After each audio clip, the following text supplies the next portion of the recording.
ರಾಮ್ ಗೋಪಾಲ್ ವರ್ಮಾ ಸದಾ ಸುದ್ದಿಯಲ್ಲಿರುವ ನಿರ್ದೇಶಕ. ಬಾಯ್ ಬಿಟ್ಟರೆ ಸಾಕು ಒಂದಲ್ಲ ಒಂದು ವಿವಾದಕ್ಕೆ ಕಾರಣವಾಗುವಂತ ಹೇಳಿಕೆಗಳನ್ನೇ ಕೊಡ್ತಾರೆ. ಆ ಕಾರಣಕ್ಕೆ ಸೋಷಿಯಲ್ ಮೀಡಿಯಾದಲ್ಲಿ ಒಂದಷ್ಟು ನಿಂದನೆಗೂ ಗುರಿಯಾಗ್ತಾರೆ. ಅಂತಹ ಆರ್ಜಿವಿ ಈಗ ಮತ್ತೊಂದು ಹೇಳಿಕೆ ನೀಡುವುದರ ಮೂಲಕ ವಿವಾದಕ್ಕೆ ಕಾರಣವಾಗಿದ್ದಾರೆ. ಹೌದು, ಅವರು ಈ ಸಲ ವಿವಾದಕ್ಕೆ ಕಾರಣವಾಗಿರುವ ಮಾತು ಯಶ್ ಅಭಿನಯದ ಟಾಕ್ಸಿಕ್ ಸಿನಿಮಾಗೆ ಸಂಬಂಧಿಸಿದ್ದು. ಸದ್ಯ ಸಿನಿಮಾ ಮಾಡ್ತಿದ್ರು ರಾಮ್ ಗೋಪಾಲ್ ವರ್ಮಾ ಇಂತಹ ಹೇಳಿಕೆಗಳ ಮೂಲಕ ಸುದ್ದಿಯಲ್ಲಿರಲು ಪ್ರಯತ್ನಿಸುತ್ತಲೇ ಇರ್ತಾರೆ. ಇಷ್ಟಕ್ಕೂ ಅವರು ಹೇಳಿದ್ದೇನು ಗೊತ್ತಾ? ಅವರು ಟಾಕ್ಸಿಕ್ ಚಿತ್ರದ ಬಗ್ಗೆ ನೆಗೆಟಿವ್ ಆಗಿ ಹೇಳಿಕೆ ನೀಡಿದ್ದಾರೆ. ಅಷ್ಟೇ ಅಲ್ಲ, ದುರಂಧರ್ 2 ಚಿತ್ರವನ್ನ ಹಾಡಿ ಹೊಗಳಿದ್ದಾರೆ. ಅಲ್ಲಿಗೆ ಅವರ ಹೇಳಿಕೆ ಸದ್ಯ ವಿವಾದಕ್ಕೆ ಕಾರಣವಾಗಿದೆ. ಸೋಷಿಯಲ್ ಮೀಡಿಯಾದಲ್ಲೂ ಸದ್ಯ ಚರ್ಚೆ ಶುರುವಾಗಿದೆ. ಇದನ್ನ ಮನಗಂಡ ಆರ್ಜಿವಿ ಸ್ಪಷ್ಟನೆ ನೀಡಿದ್ರು. ಅವರ ದ್ವಂದ್ವ ನಿಲುವು ಮತ್ತು ಟಾಕ್ಸಿಕ್ ವಿರೋಧಿ ವರ್ತನೆಗೆ ಕನ್ನಡಿಗರು ಅವರನ್ನ ತೀವ್ರ ತರಾಟೆಗೆ ತೆಗೆದುಕೊಂಡಿದ್ದಾರೆ. ಈ ಮೂಲಕ ಅವರು ಟೀಕೆಗೆ ಗುರಿಯಾಗಿದ್ದಾರೆ. ರಾಮ್ ಗೋಪಾಲ್ ವರ್ಮಾ ಅಂದ್ರೆ ಅದ್ಭುತ ಸಿನಿಮಾಗಳ ನಿರ್ದೇಶಕ ಅನ್ನುವ ಮಾತಿದೆ. ಒಂದು ಕಾಲದಲ್ಲಿ ಸಕ್ಸಸ್ಫುಲ್ ಸಿನಿಮಾ ಕೊಡುವ ಮೂಲಕ ಸಕ್ಸಸ್ ನಿರ್ದೇಶಕರಾಗಿದ್ರು. ಆದ್ರೆ ಅದೇನಾಯ್ತು ಏನೋ ಗೊತ್ತಿಲ್ಲ, ಅವರೀಗ ಸೈಲೆಂಟ್ ಆಗಿದ್ದಾರೆ. ಗೆಲ್ಲಲೇಬೇಕು ಅಂತ ಒಂದಷ್ಟು ಸಿನಿಮಾಗಳನ್ನ ಮಾಡಿದ್ರು. ಅವರು ಗೆಲುವಿನ ಸಿನಿಮಾ ಕೊಡಲು ಸಾಧ್ಯವಾಗ್ತಿಲ್ಲ. ಇದಕ್ಕೆಲ್ಲ ಅವರು ಎಂದಿಗೂ ತಲೆ ಕೆಡಿಸ್ಕೊಂಡಿಲ್ಲ ಬಿಡಿ. ಆದ್ರೆ ಅವರ ಸಿನಿಮಾ ನಿರ್ದೇಶನ ಮಾಡ್ತಿದ್ರು, ಸುದ್ದಿಯಲ್ಲಂತೂ ಇರ್ತಾರೆ. ಏನೋ ಮಾತಾಡಿ ಟ್ರೋಲ್ ಆಗ್ತಾರೆ. ಒಂದಷ್ಟು ಜನರಿಗೆ ನಿಂದನೆಗೂ ಒಳಗಾಗ್ತಾರೆ. ಆಮೇಲೆ ತಪ್ಪಿನ ಅರಿವಾಗಿ ಸ್ಪಷ್ಟನೆ ಕೊಡಲು ಹೋಗ್ತಾರೆ. ಹೀಗೆ ಒಂದಷ್ಟು ಗೊಂದಲಗಳನ್ನ ಮೈ ಮೇಲೆ ಎಳೆದುಕೊಳ್ಳುತ್ತಲೇ ಇರ್ತಾರೆ.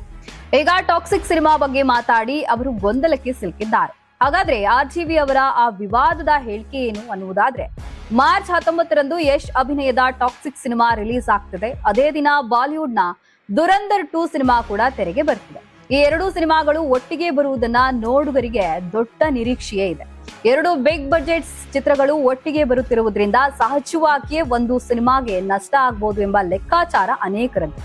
ಆರ್ಜಿವಿ ಕೂಡ ಇಂತಹದ್ದೇ ಅಭಿಪ್ರಾಯ ಹೊಂದಿದ್ದಾರೆ. ಅದೇ ರೀತಿ ಹೇಳಿಕೆಯನ್ನ ಕೂಡ ನೀಡಿದ್ದಾರೆ. ಅದೇನೋ ಗೊತ್ತಿಲ್ಲ, ಅವರಿಗೆ ಟಾಕ್ಸಿಕ್ ಬಗ್ಗೆ ದ್ವೇಷ ಇದ್ದಂತೆ ಮೊದಲಿನಿಂದಲೂ ಟಾಕ್ಸಿಕ್ ಸಿನಿಮಾ ಬಗ್ಗೆ ನೆಗೆಟಿವ್ ವಿಚಾರಗಳನ್ನೇ ಹೇಳ್ಕೊಂಡು ಬರ್ತಿದ್ದಾರೆ. ಟಾಕ್ಸಿಕ್ ಹಾಗೂ ದುರಂಧರ್ 2 ಒಂದೇ ದಿನ ರಿಲೀಸ್ ಆಗ್ತಿವೆ. ದುರಂಧರ್ ಕಲೆಕ್ಷನ್ ಎದುರು KGF 2 ಕಲೆಕ್ಷನ್ ತುಂಬಾನೇ ಸಣ್ಣದಾಗಿ ಕಾಣಿಸುತ್ತೆ ಎಂದು ಆರ್ಜಿವಿ ಹೇಳಿದ್ದಾರೆ. ಈ ಮೂಲಕ ದುರಂಧರ್ 2 ಎದುರು ಟಾಕ್ಸಿಕ್ ಬಂದ್ರೆ ಯಾವ ರೀತಿಯಲ್ಲಿ ಇರಬಹುದು ಎಂದು ಊಹಿಸಿ ಎಂಬುದು ಆರ್ಜಿವಿ ಅವರ ಮಾತಿನ ಅರ್ಥ.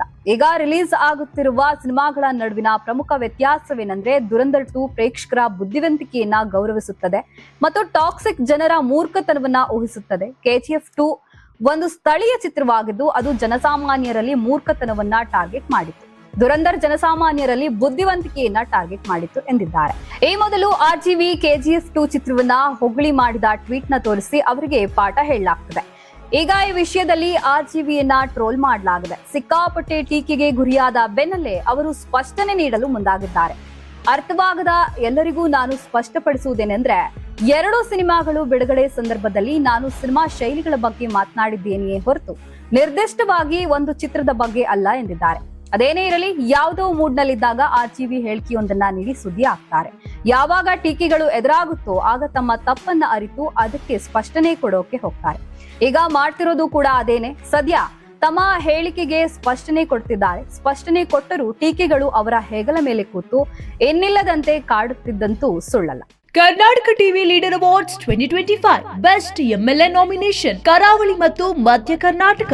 ಟಿ ರಘುಮೂರ್ತಿ ಚಳ್ಳಕೆರೆ ಕ್ಷೇತ್ರ, ಚಂದ್ರಪ್ಪ ಹೊಳಲ್ಕೆರೆ ಕ್ಷೇತ್ರ, ಹರೀಶ್ ಪೂಂಜಾ ಬೆಳ್ತಂಗಡಿ ಕ್ಷೇತ್ರ, ಅಶೋಕ್ ರೈ ಪುತ್ತೂರು ಕ್ಷೇತ್ರ, ಗುರುರಾಜ್ ಗಂಟಿಹೋಳಿ ಬೈಂದೂರು ಕ್ಷೇತ್ರ, KS ಆನಂದ್ ಕಡೂರು ಕ್ಷೇತ್ರ, HD ತಮ್ಮಯ್ಯ ಚಿಕ್ಕಮಗಳೂರು ಕ್ಷೇತ್ರ, ಯಶಪಾಲ್ ಸುವರ್ಣ ಉಡುಪಿ ಕ್ಷೇತ್ರ, ಬೇಳೂರು ಗೋಪಾಲಕೃಷ್ಣ ಸಾಗರ ಕ್ಷೇತ್ರ, ಚನ್ನಬಸಪ್ಪ ಚನ್ನಿ ಶಿವಮೊಗ್ಗ ನಗರ ಕ್ಷೇತ್ರ, ಬಸವರಾಜು ಶಿವಗಂಗಾ ಚನ್ನಗಿರಿ ಕ್ಷೇತ್ರ, ಸತೀಶ್ ಸೈಲ್ ಕಾರವಾರ ಕ್ಷೇತ್ರ.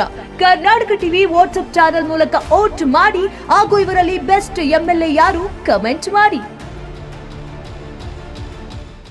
ನೀವು ಸಣ್ಣ ಆಗ್ಬೇಕಲ್ವಾ? ಅದು ಒಂದು ಉತ್ತಮ ಆಹಾರದಿಂದ ಸಣ್ಣ ಆಗ್ಬೇಕಲ್ವಾ? ಪ್ರತಿದಿನ ನಮ್ಮ ಜೀನಿ ಸ್ಲಿಮ್ ನ ಯೂಸ್ ಮಾಡಿ ಯಾವುದೇ ಸೈಡ್ ಎಫೆಕ್ಟ್ ಇಲ್ದಂಗೆ ನೀವು ಸಣ್ಣ ಆಗ್ತೀರಾ.